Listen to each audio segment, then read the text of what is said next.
Bonjour à tous. Aujourd'hui, on vous parle des éditions courtes et longues, fondées en 2005, qui a donc fêté ses 10 ans il y a quelques années. Depuis sa création, l'objectif numéro 1 de cette maison d'édition est de sensibiliser les adultes et les enfants à la lecture de l'image.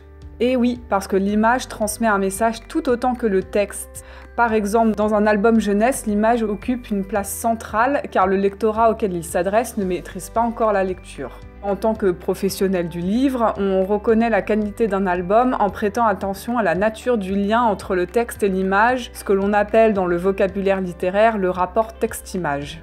L'image peut venir compléter le message du texte ou au contraire être dans un rapport d'opposition.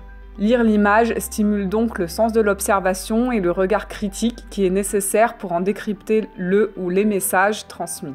La maison d'édition courtes et longues collabore avec de nombreux musées en France, le musée des Confluences, le musée d'Orsay, le musée Guimet, le Louvre, pour produire des cahiers d'activités et des ouvrages dans le but de découvrir l'art. À la médiathèque, on a beaucoup de titres de la collection Toutes mes histoires de l'art, mais ils ont d'autres collections sur le sujet. Leur catalogue se compose de tout type d'ouvrages traitant des différentes formes d'art. Leur mot d'ordre est vraiment transmettre à leurs lecteurs le goût de l'art, la richesse des images et la curiosité de découvrir le monde par les livres. Si vous voulez en savoir plus sur leurs différentes collections liées à l'art, je vous renvoie à leur catalogue sur leur site internet. Les éditions courtes et longues se distinguent donc par leur volonté de proposer des univers artistiques singuliers qui possèdent une vraie identité.